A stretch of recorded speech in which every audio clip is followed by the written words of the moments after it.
Hello everyone. आज हम लोग फर्स्ट फ्लाइट बुक से एक पोएम पढ़ने वाले हैं। ये बुक की फर्स्ट पोएम है। इसका नाम है डस्ट ऑफ स्नो और इसे लिखा है रॉबर्ट फ्रॉस्ट ने। कवि यहाँ हमें ये बताने की कोशिश करते हैं कि हमारे जीवन में कभी कभी वैसी चीजें जिन्हें हम नकारात्मक मानते हैं या जिनके बारे में हम लोग नकारात्मक सोच रखते हैं, वैसी चीजें भी अक्सर हमारे जीवन में परिवर्तन और खुशी ला सकती है। तो पोएम को हम लोग डीपली स्टडी करेंगे कि इस पोएम का पोएट हम लोगों को और क्या मतलब इससे समझाना चाह रहे हैं। तो चलिए शुरू करें।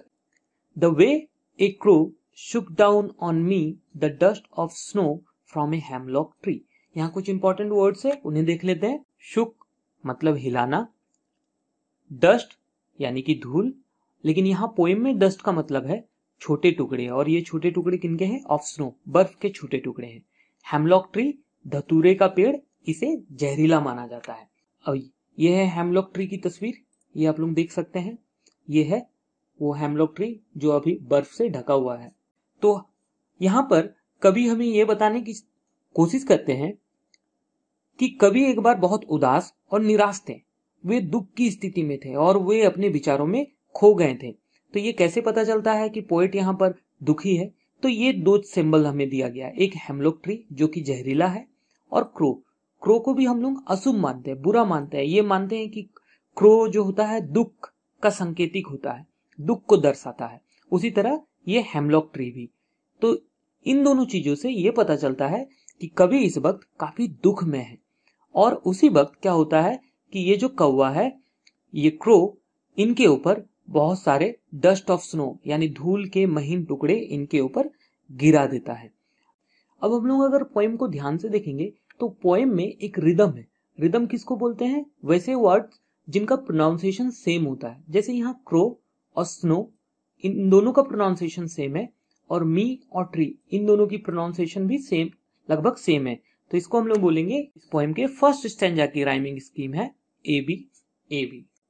नेक्स्ट स्टैंजा है has given my heart a change of mood and saved some part of a day I had rued। तो यहाँ जो इंपॉर्टेंट वर्ड्स है वो है मूड यानी मानसिक स्थिति, और रूड बर्बाद यानी पछता। तो यहाँ कभी बताते हैं कि कभी के ऊपर जब ये कौवा वो बर्फ को झाड़ देता है या बर्फ गिरा देता है, तो उनकी मना स्थिति दुख से खुशी में बदल जाती है और वो शांत और तरोताजा महसूस करने लगते हैं। ये छोटी सी घटना उनको उनका बाकी दिन बर्बाद होने से बचा लेता है। कवि जो पहले उदास थे, निराश थे, दुखी थे, अब बर्फ जब उनके ऊपर गिर गया, उनके बाद उनकी मानसिक स्थिति बदल गई और अब वे दुख से खुश हो गए। इस स्टैंजा में भी कुछ राइमिंग स्कीम है। ये राइमिंग स्कीम है सी डी, क्योंकि यहाँ ये हार्ट और पार्ट, इन दोनों का प्रोनाउंसिएशन लगभग सेम है। मूड और रूड, इन दोनों का प्रोनाउंसिएशन सेम है। तो इस स्टैंजा का राइमिंग स्कीम हो गया सी डी। ये तो था पोएम का लाइन बाय लाइन एक्सप्लेनेशन। अब जो इसका असली मतलब है, पोएट ने हमें इस पोएम के थ्रू समझाया है। क्या समझाया है? पोएट हमें ये बताना चाह रहे हैं कि हमारे जीवन में वैसे बहुत सारी छोटी छोटी चीजें होती है जिन्हें हम लोग नकारात्मक मानते हैं, लेकिन ऐसी चीजें भी सकारात्मक बदलाव ला सकती है।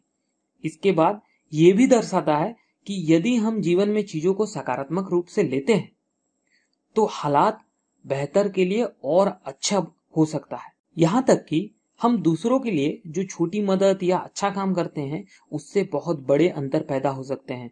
बस वही कामों का हम लोगों को ध्यान रखना है, उस पर विश्वास करना है, और जिस तरह से हम लोग किसी का छोटा सा मदद कर लेते हैं तो उनकी जिंदगी बदल सकती है।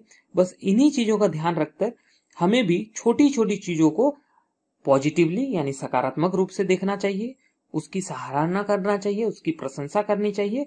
इससे हमारा जीवन और खुशहाल हो सकता है। ना कि छोटी छोटी चीजों पे हमें रोना चाहिए, नकारात्मक सोच लाना चाहिए, बल्कि हमें सकारात्मक सोच लाना चाहिए। इससे हमारा जीवन और खुशहाल हो सकता है।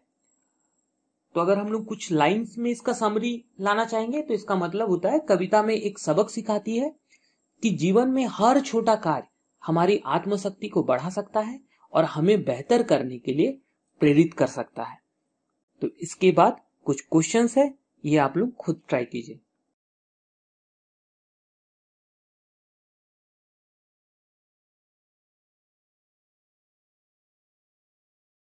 आज के लिए इतना ही। Thank you.